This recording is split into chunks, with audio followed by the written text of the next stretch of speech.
जल्दबाजी में लिया गया हुआ फैसला हमेशा नुकसानदायक होता है, जिसका अफसोस पूरी ज़िंदगी रह जाता है।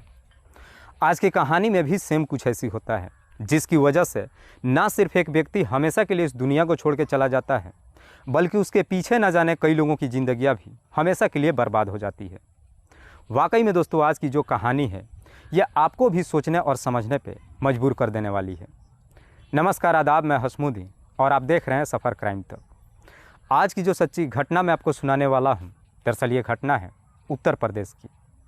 उत्तर प्रदेश का एक ज़िला पड़ता है कानपुर और इसी कानपुर का एक थाना पड़ता है कर्नलगंज।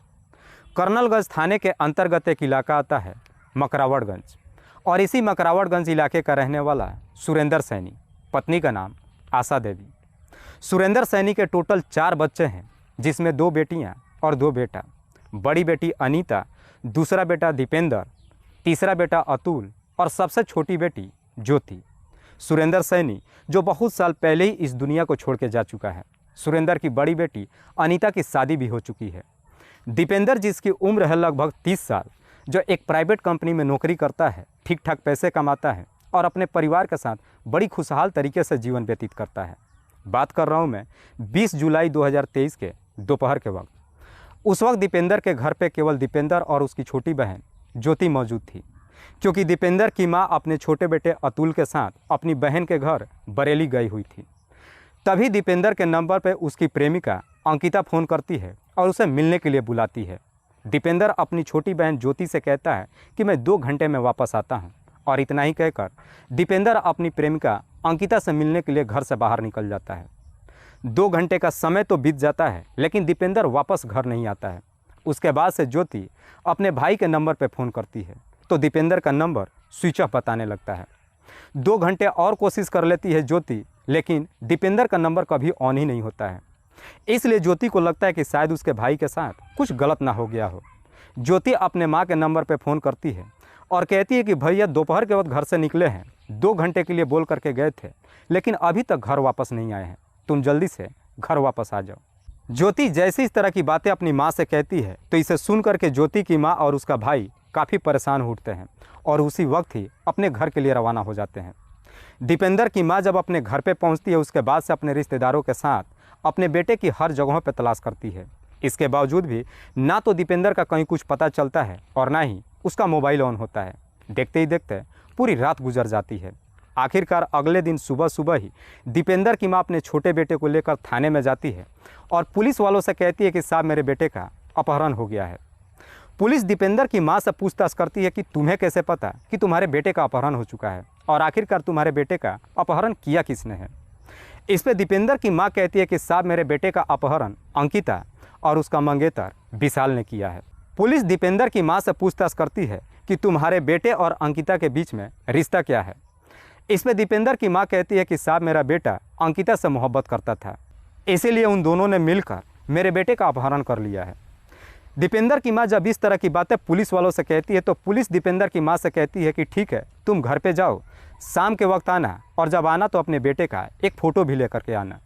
शाम के वक्त दीपेंद्र की माँ फिर से अपने बेटे को लेकर थाने में जाती है, फ़ोटो भी लेकर के जाती है, लेकिन पुलिस ना तो गुमशुदगी का रिपोर्ट दर्ज करती है और ना ही अपहरण का मुकदमा दर्ज करती है। दीपेंद्र की माँ अपने बेटे के साथ वापस आ जाती है। 2 दिन का समय गुजर जाता है, ना तो दीपेंद्र का कहीं कुछ पता चलता है और ना ही उसका मोबाइल ऑन होता है। 23 जुलाई 2023 को इसी कर्नलगंज इलाके के नगर निगम पार्क में जब एक व्यक्ति अपने कुत्ते के साथ इधर उधर टहल रहा था, उसे हल्की सी दुर्गंध महसूस होता है। दरअसल उस पार्क में एक सूखा कुआं पड़ा हुआ था, वह दुर्गंध उसी कुएं से आ रही थी। जब वो व्यक्ति जाकर के कुएं में झांकने की कोशिश करता है, तो देखता है कि कुएं में एक व्यक्ति का डेड बॉडी पड़ा है। जैसे इस तरह की नज़ारा देखता है, इस बात की सूचना नज़दीकी थाने में देता है। इससे पहले कि पुलिस अपनी टीम के साथ घटनास्थल पर पहुंचती, वहां पे पहले से ही काफ़ी लोग मौजूद हो चुके थे।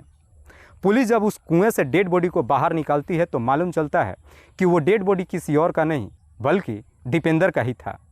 जैसे ही दीपेंद्र का शिनाख्त हो जाता है, पुलिस इस बात की सूचना दीपेंद्र के घर परिवार वालों को देती है। दीपेंद्र के परिवार वालों को जब मालूम चलता है कि उनका बेटा इस दुनिया को छोड़ के जा चुका है, सब के सब रोते बिलखते घटनास्थल पर पहुंचते हैं और पुलिस वालों पे ही इल्ज़ाम लगाते हैं कि इसमें पुलिस की ही लापरवाही है। दीपेंद्र की मां तमाम बातें वहाँ पे मौजूद लोगों से कहती है कि जब मैं थाने में गई थी तो पुलिस ने मेरी कोई मदद नहीं की, जिसकी वजह से आज मेरा बेटा इस दुनिया में नहीं है। दीपेंद्र की माँ जब रोते बिलखते इस तरह की बातें कहती है, इसे सुनकर लोगों के अंदर भी गुस्सा आ जाता है। लोगों की भीड़ देख करके पुलिस वालों को भी समझने में देर नहीं लगता है कि ज़रूर अब यहाँ पे मामला बिगड़ने वाला है। इसीलिए पुलिस और भी वहाँ पे फोर्स बुला लेती है। पुलिस सबसे पहले दीपेंद्र की डेड बॉडी को अपने कब्जे में लेती है और उसे पोस्टमार्टम के लिए भेज देती है। और फिर दीपेंद्र की मां के ही तहरीर पे नामजद मुकदमा दर्ज करती है, जिसमें नाम दीपेंद्र की प्रेमिका अंकिता और उसका मंगेतर विशाल का लेती है। और फिर इस केस की छानबीन करना शुरू करती है। पुलिस इससे पहले कि अंकिता और उसके मंगेतर के घर पे पहुंचती, दीपेंद्र के घर परिवार वालों के अंदर गुस्सा फूट जाता है। दीपेंद्र के घर परिवार वाले अंकिता के घर पे जाते हैं तो अंकिता भी घर पे ही मिल जाती है। दीपेंद्र के घर परिवार वाले मिलकर अंकिता की बुरी तरीके से पिटाई करते हैं। पिटाई ही नहीं करते हैं बल्कि उसके शरीर के कपड़े भी फाड़ देते हैं और उसे घर से बाहर घसीटते हुए लेकर आते हैं। अंकिता के माता पिता जब उसे बचाव करने के लिए आते हैं तो उनकी भी बुरी तरीके से पिटाई करते हैं। आस पड़ोस के लोग जब इस तरह की नज़ारा देखते हैं फिर से पुलिस को खबर करते हैं। पुलिस जब अंकिता के घर पर जाती है, बड़ी मुश्किल से अंकिता को बचाती है और उसे अपने कस्टडी में लेकर थाने में पहुंच जाती है और फिर विशाल के बारे में पूछताछ करती है। पुलिस जब विशाल के घर पे अपनी टीम को भेजती है तो मालूम चलता है कि विशाल अपना घर छोड़ करके फरार हो चुका है। लोगों का गुस्सा देख करके पुलिस भी इस केस को काफ़ी सीरियस तरीके से लेती है और विशाल की हर जगहों पर तलाश करना शुरू कर देती है। और आखिरकार उसी दिन ही शाम के वक्त विशाल को भी अपने कस्टडी में लेकर थाने पहुँच जाती है। और फिर पुलिस विशाल और अंकिता दोनों को एक साथ बिठाकर दीपेंद्र की हत्या के बारे में पूछताछ करती है। पुलिस जब दीपेंद्र की हत्या के बारे में दोनों से पूछताछ करना शुरू करती है तो दोनों ही बिना किसी शक्ति दबाव के तुरंत ही अपना जुर्म कबूल कर लेते हैं। अंकिता के पिता का नाम है राजा, माँ के नाम है सीमा देवी, अंकिता की एक छोटी बहन अनीता। राजा जो कि एक प्राइवेट कंपनी में नौकरी करता है, थोड़े बहुत पैसे कमाता है और बड़ी मुश्किल से अपने परिवार के साथ गुजारा करता है। अंकिता जो देखने में बेहद ही खूबसूरत, लेकिन अंकिता जैसे ही जवानी के दहलीज पे कदम रखती है, उसकी बढ़ती उम्र को देखकर राजा को चिंता सताने लगता है। राजा सोचता है कि इससे पहले कि उसकी बेटी किसी गलत रास्ते पे चल पड़े, राजा अपनी बेटी की जल्द से जल्द शादी कराने के लिए एक लड़के का तलाश करना शुरू कर देता है। और आखिरकार ये राजा की तलाश भी बहुत जल्द पूरी हो जाती है और फिर उसे कर्नलगंज इलाके का रहने वाला विशाल मिल जाता है। विशाल जिसकी उम्र है लगभग 26 से 27 साल के आसपास। विशाल जो कि अपने माता पिता के अलावा एक छोटे भाई विकास के साथ रहता है।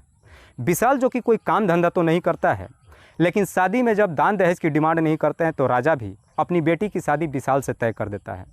शादी की तैयारियां अभी चल ही रही थी कि अचानक राजा की तबीयत खराब हो जाती है।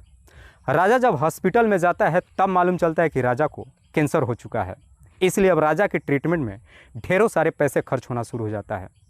घर की माली हालत इतनी काफ़ी ख़राब हो जाती है कि अंकिता की माँ भी अब दूसरों के घरों में काम करने के लिए मजबूर हो जाती है। इसीलिए अंकिता अब अपनी शादी को भूल जाती है और अपने पिता की सेवा में लग जाती है।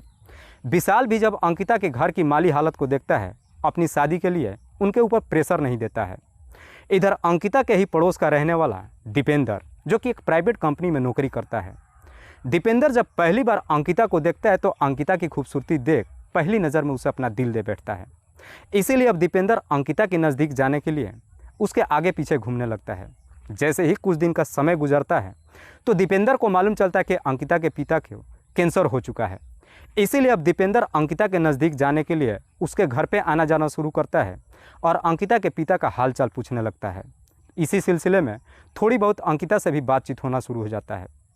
अंकिता और दीपेंद्र के बीच में जब बातचीत शुरू होता है तो अंकिता को भी समझने में देर नहीं लगता है कि दीपेंद्र चाहता क्या है। दरअसल अंकिता भी अब दीपेंद्र को कहीं ना कहीं पसंद करने लगती थी। इसीलिए अब दीपेंद्र और अंकिता के बीच में प्रेम प्रसंग शुरू हो जाता है, जिसकी वजह से अब अंकिता और दीपेंद्र दोनों एक दूसरे से मुलाकात ही नहीं करते हैं, बल्कि दोनों के बीच में संबंध बनना भी शुरू हो जाता है। लेकिन अंकिता और दीपेंद्र के बीच में जब प्रेम प्रसंग शुरू होता है, इस बात की जानकारी अंकिता के घर वालों को तो नहीं मालूम चलता है, लेकिन दीपेंद्र की माँ को मालूम चल जाता है।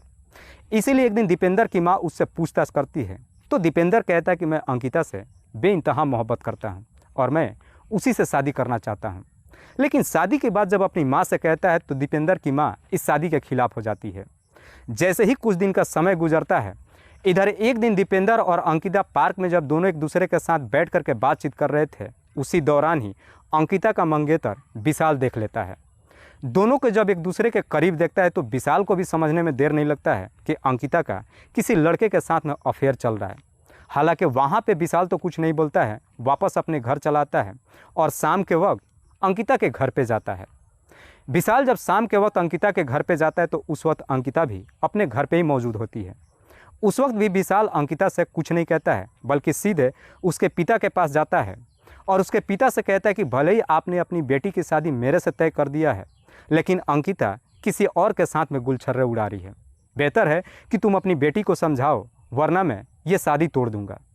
विशाल जैसे इस तरह की बातें कहता है तो इसे सुन करके राजा को लगता है कि शायद विशाल मेरी बेटी से शादी तोड़ने के लिए मेरी बेटी के ऊपर लाछन लगा रहा है।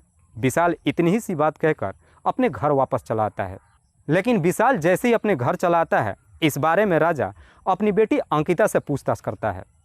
राजा जब अपनी बेटी अंकिता से पूछताछ करता है तो अंकिता भी अपने पिता से सब कुछ सच बता देती है।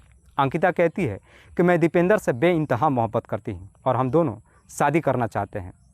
अंकिता जैसे इस तरह की बातें कहती, इसे सुन करके राजा को अपने कानों पर यकीन ही नहीं होता है।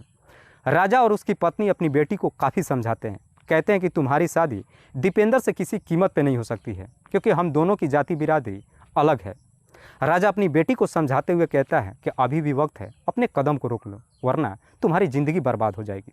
माता पिता जब अपनी बेटी को समझाते हैं तो कहीं ना कहीं अंकिता भी अपने माता पिता की बात मान लेती है और फिर दीपेंद्र से दूरी बनाने लगती है। इधर अब दीपेंद्र जब अंकिता के नंबर पर फ़ोन करता है, उसे मिलने के लिए बुलाता है, तो अंकिता उसे कोई ना कोई बहाना बना देती है, उसे मिलने के लिए जाती ही नहीं है, जिसकी वजह से अब दीपेंद्र काफ़ी गुस्से में आ जाता है। बार बार जब अंकिता को मिलने के लिए बुलाता है, अंकिता जब उसे मिलने के लिए नहीं जाती है तो अब दीपेंद्र गुस्से में आकर के अंकिता को गाली गलौज भी करने लगता है। कुछ दिनों तक ऐसे ही सिलसिला चलता है। बीच बीच में अंकिता कभी मजबूर हो जाती है और दीपेंद्र से मिलने के लिए भी चली जाती है। हालांकि अब अंकिता दीपेंद्र से दूरी बनाने का ठान चुकी थी, लेकिन डर के मारे दीपेंद्र से मिलने के लिए चली जाती है। सिलसिला अभी चल ही रहा था। एक दिन दीपेंद्र फिर से जब अंकिता के नंबर पर फ़ोन करता है, अंकिता कोई बहाना कर देती है, जिसकी वजह से अब दीपेंद्र अंकिता से मुलाकात करता है और उसके साथ मार पिटाई भी कर देता है। दीपेंद्र जब अंकिता के साथ में मार पिटाई करता है तो अंकिता को भी अब समझने में देर नहीं लगता है कि उसके माता पिता बिल्कुल ठीक कह रहे थे। उस दिन से अब अंकिता को दीपेंद्र से नफरत हो जाती है। 17 जुलाई 2023 को दीपेंद्र फिर से अंकिता के नंबर पर फ़ोन करता है और उसे मिलने के लिए बुलाता है, लेकिन अंकिता जब उसे मिलने से मना करती है तो उसी फ़ोन पे ही अब दीपेंद्र अंकिता को भद्दी भद्दी गालियाँ देना शुरू कर देता है। जब गालियाँ देता है तो इस गाली से अंकिता इस कदर से गुस्से में आ जाती है कि उसी दिन ही जल्दबाजी में फैसला ले लेती है कि अब वो दीपेंद्र को नहीं झेल सकती है। इसी गुस्से में अंकिता अपने मंगेतर विशाल के नंबर पर फ़ोन करती है और कहती है कि मुझे दीपेंद्र से छुटकारा चाहिए। जैसे ही दीपेंद्र से छुटकारा लेने की बात कहती है तो विशाल भी अंकिता का काम करने के लिए तैयार हो जाता है। हालांकि दीपेंद्र को इस दुनिया से हटाना विशाल के लिए अकेले बस का नहीं था, इसीलिए विशाल अब अपने इस षड्यंत्र में अपने ही छोटे भाई विकास को भी शामिल कर लेता है। उसके बाद से विशाल, उसका छोटा भाई विकास और अंकिता, ये तीनों मिल करके दीपेंद्र को इस दुनिया से हटाने का एक षड्यंत्र बना देते हैं। और इसी षड्यंत्र के तहत 20 जुलाई 2023 को अंकिता दीपेंद्र के नंबर पर फ़ोन करती है और उसे मिलने के लिए नगर निगम पार्क में बुलाती है दोपहर के वक्त। जैसे ही फ़ोन करती है, उसका फ़ोन देख करके दीपेंद्र भी इस कदर से खुशी में पागल हो जाता है कि अंकिता से मिलने के लिए बेकरार ही नहीं उठता है, बल्कि आगे पीछे भी कुछ नहीं सोचता है और अंकिता से मुलाकात करने के लिए नगर निगम पार्क में चला जाता है। जैसे ही पार्क में पहुंचता है, वहां पे उसकी मुलाकात अंकिता से होती है, लेकिन इधर विशाल और उसका छोटा भाई विकास अपने षड्यंत्र के तहत पहले से ही वहाँ पे छुप करके बैठे हुए थे। पार्क में अंकिता और दीपेंद्र जब दोनों एक दूसरे से बातचीत करना शुरू करते हैं, थोड़ी देर के बाद विशाल उन दोनों के बीच में पहुँच जाता है। विशाल जैसे ही वहाँ पर पहुँचता है, अंकिता वहाँ से चली जाती है और फिर अंकिता को ही लेकर के विशाल और दीपेंद्र के बीच में झगड़े तकरार शुरू हो जाता है। चूँकि दोपहर का वक्त था, जंगल में कुछ झाड़ियाँ भी थी, कोई भी व्यक्ति उस वक्त पार्क में मौजूद नहीं था। विशाल और दीपेंद्र के बीच में जब झगड़े तकरार शुरू होता है, इसी दौरान ही विशाल का छोटा भाई विकास अपने षड्यंत्र के तहत एक भारी पत्थर लेकर आता है और दीपेंद्र के सर पे पीछे से वार कर देता है, जिसकी वजह से दीपेंद्र की आवाज़ भी नहीं निकलती है और काफ़ी गंभीर अवस्था में वहीं पे गिर जाता है। इससे पहले कि दीपेंद्र अपने आप को संभाल पाता, विशाल काफ़ी फुर्ती से अपने पास से एक तेज़ धार हथियार निकालता है और दीपेंद्र की गले पे चला देता है, जिसकी वजह से दीपेंद्र की घटनास्थल पे ही मौत हो जाती है। उसके बाद से विशाल और विकास दोनों मिल करके दीपेंद्र की डेड बॉडी को उठाकर सूखे कुएं में फेंक देते हैं। उसके बाद से विशाल अंकिता के नंबर पर फ़ोन करता है और कहता है कि काम हो चुका है। उसके बाद से विशाल और विकास दोनों अपना घर छोड़ करके फरार हो जाते हैं। वाकई में विशाल और अंकिता जब ये पूरी कहानी पुलिस वालों को बताते हैं तो पुलिस इन दोनों के ही तहरीर पे विशाल का छोटा भाई विकास को भी अपने कस्टडी में लेकर आती है। फिलहाल पुलिस ने इन तीनों आरोपियों को अपने कस्टडी में लेकर इन तीनों पे गंभीर धारा मुकदमा दर्ज करके जेल भेज दिया है। दोस्तों, इस घटना को सुनाने का उद्देश्य मुझे किसी को परेशान नहीं करना है, किसी को तकलीफ नहीं पहुंचाना है। बस आपको बताना है आप जहां भी रहें सुरक्षित रहें और अपनों का ख्याल रखें। तब तक के लिए जय हिंद, जय भारत।